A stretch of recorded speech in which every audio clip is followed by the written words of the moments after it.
Patriots still alive in the AFC. Staying alive. Marcellus, can you please stop calling them Cam's Patriots? Why? He's the quarterback. Like, you can call them Matthew Slater's Patriots. You can call them Justin Bethel's Patriots. You can call them the special team core. You can call them Joe Judge Residue's Patriots. But please stop calling them. Please stop calling them Cam Newton's Patriots. Being a quarterback right now for the Patriots, it's almost like being a backup punter in football or a backup quarterback for any other team. It's the best job in football. Yeah. Marcellus, like, be real. The Patriots scored 28 points yesterday off special teams and defensive turnovers leading to touchdowns. So I don't think that this Patriots team is alive to answer your question in the AFC. And I don't think it's alive because what is the Patriots way? The Patriots way has always been, let's force the other team to lose. In the event the other team doesn't lose, we will now go win. That's the Patriots way with Tom Brady for 18, 19 years. But what Cam Newton has shown us is, if the other team does not lose, we will not go win. What do I mean by go lose for those that didn't play in the NFL or college or don't understand the term? We're going to hope that we can block a field goal, score on a punt return for a touchdown. We're going to hope the other team makes pivotal errors and lose the game instead of having to go win the game. Because if Cam has to go win the game, he hasn't been able to do that this year. I am not banking on Cam Newton's Patriots to somehow miraculously overcome this two-loss deficit they currently have in the AFC to make any real noise. They've won 5 out of 6. It's been impressive. Shout out to their defense. Shout out to their special teams. But I don't think that this is going to continue to last, especially as they start to play tougher opponents, because they do have the Rams this coming week, then divisional matchup with the Dolphins. Look at you over there, Acho. Strong take that time. Finally, you woke up. Acho's back in the building. I respect that.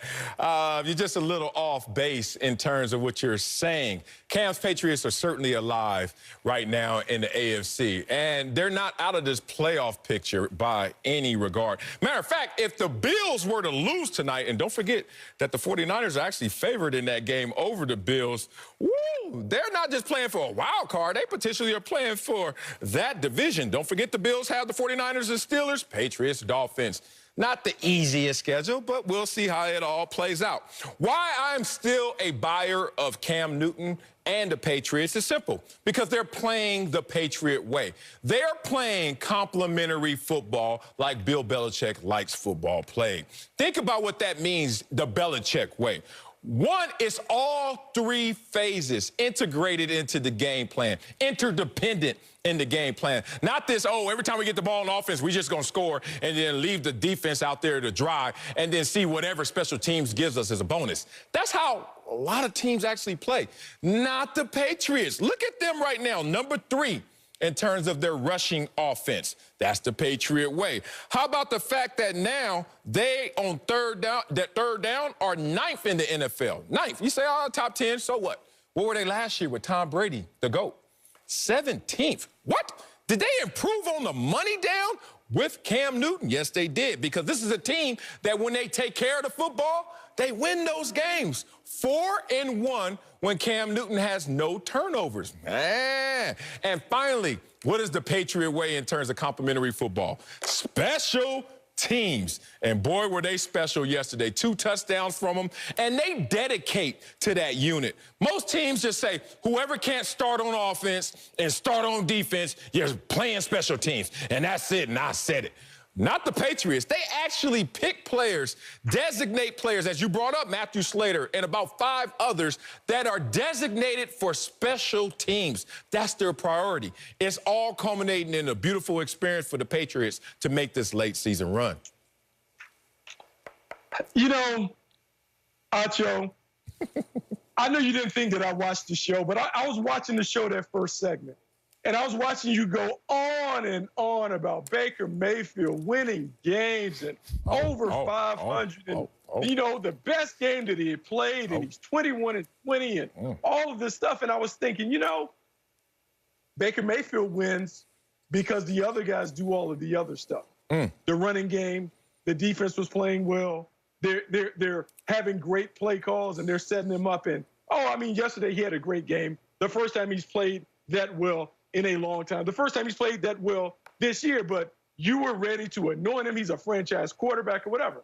And so the block changes, and here we are talking about Cam Newton, and you're talking about all the things that he doesn't do, but yet the team has won 4 out of their last 5. They're beginning to really come together as it plays complementary football. Marcellus eloquently outlined it. Complementary football is offense, defense, and special teams playing well together. Cam Newton isn't turning the ball over. They're 4-1. They're the least penalized team in all of football. They're running the football so they can control it because they're number 3. And I'm going to say this because I'm not afraid, but I'm going to say, look, I'm a guy that loves to play pool. I fancy myself as a pool shark. And what I see right now is the Patriots have all the balls lined up near the pockets, and they're about to run the table. And we're looking at a team that is on their way to going 10-6 because when I look at the schedule, the Rams, the Dolphins, the Bills, the Jets, all of those games are winnable for them. And so as you continue to deride Cam Newton for the way that he's playing, but we know more games are lost than won, and they will find a way to make those teams lose because Cam Newton is taking care of the ball, and he is playing the Patriot way. I have 3 things to say. Number 1, Marcellus, please stop co-signing this man like we're at a Baptist church. Yeah, Bucky. Will you stop exhaling like you Whitney Houston? Rest in peace. That's number 1. Number 2, Bucky, you need to get off the pool tables and get on that Peloton bike behind you. You haven't worked off that Thanksgiving dessert. Oh, Number 3. He is hot. You got him. You got him, Bucky. He going personal. Number 3, Baker Mayfield had more yards, Bucky, in 1/2 yesterday. Chill. One half of football than Cam has had in his last 2 games combined. So people, I'm not going to sit here and let y'all make me tangent and get distracted and start talking about Baker Mayfield, who's had more yards in 1/2 than Cam has in the last 2 games combined. But if you're telling me, if you're asking me, Sal, are the Patriots for real? I can't assume that a team whose quarterback has 5 touchdowns and 9 interceptions through 11 starts is for real. Bucky, you said it best, and you said it because I said it first. You said that more games are lost than won in the NFL. But come playoff time, Chiefs, they probably not a team that's going to go out there and lose the game. Steelers, I don't see them losing the game. Bills, they do a pretty good job of not losing games. You're going to play teams that aren't necessarily going to lose games. And the Miami Dolphins, they're just another version of the New England Patriots. They're not losing games. So the Patriots can continue to bank on other teams losing games if they want to, but sooner or later that luck will run out and that well, it will run dry.